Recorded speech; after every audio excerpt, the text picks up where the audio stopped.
Hello everyone, today we will be learning about the for loop in Python, and we will be giving some examples to understand that concept better. So what is a loop? A loop in programming is a set of instructions that run on a certain condition, and they keep running again and again until this condition becomes false.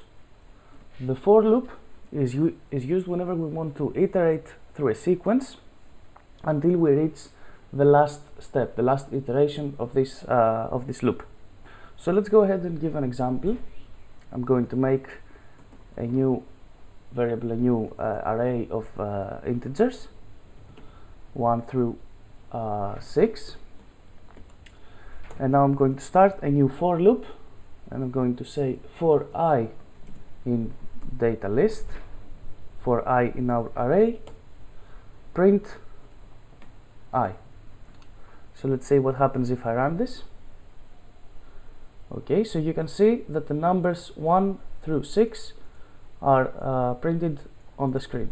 And now if we change, for example, the first value to 56, the third one to 92, you can see that these values are changed here. So it prints all of the values inside of the array of integers that we just made.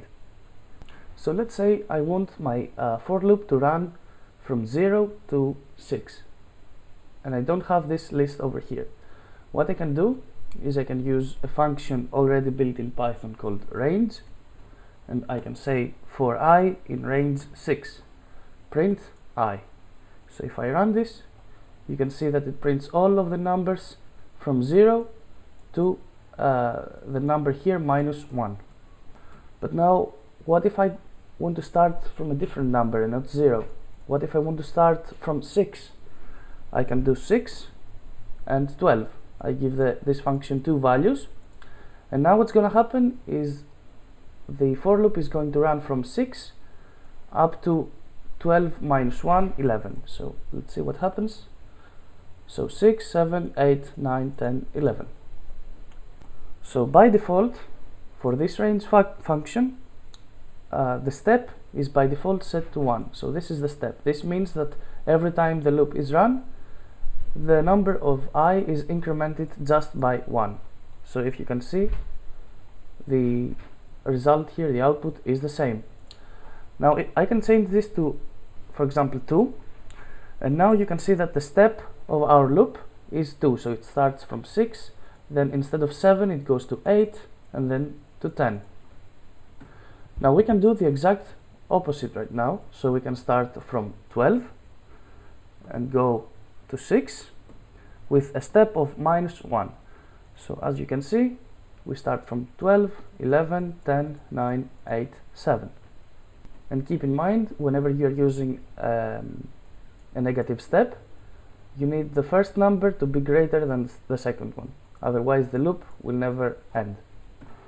So as an example now, I can give the range function a value of 10, and I can print 10 times hello world. Okay, so as you can see, we printed that 10 times by writing only one statement inside of this loop. So by default, if you're using just one number, the rest of the numbers here are meant to be 0, 10, and 1 by default. So we start from 0, we go up to 10 with a step of 1. But if we just use only one number, this here represents the stop, the end of our loop. Now we can use this to do all sorts of cool things. We can set this to 5, for example, and we can print an asterisk I times. So what's going to happen now is I is at first 0, so it doesn't print nothing. Then I becomes 1, so it's going to print this asterisk once. Then it becomes 2, so it prints 2, and so on. What else we can do? We can check if the number that we are on is even or odd. So we can start by deleting this, and we can say for I in range 1 to 11, if the modulo of the I is equal to 0, then we print I is odd. Okay, so if that's not true, else we want to print I is even.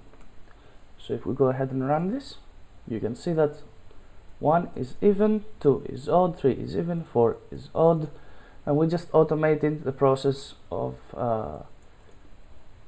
saying if a number is even or odd by using just one loop and two statements for each of the two cases.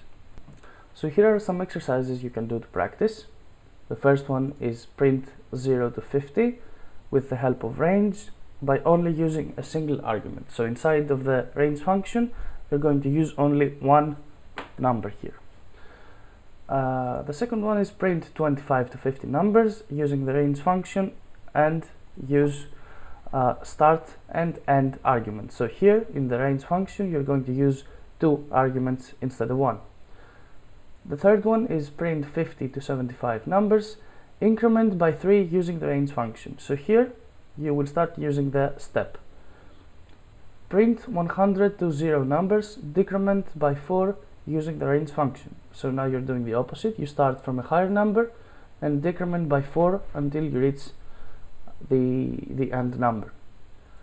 Next one is print 16 to 89 numbers along with odd or even next to it. So just like we did here, it's the exact same process. Print 12 to 34 and multiply each by 3. So you're going to print these numbers, but you have to multiply them by 3 before doing so. And last one, print 1 to 100. If the number is 10, 34 or 66, don't print it. If the number is 99, print woohoo, you just won the lottery. So try to do these exercises and get familiar with using the for loop. It's a really important loop in Python, and you're going to be using it a lot in the future. So it's nice to have a good understanding and to be comfortable doing any kind of for loop.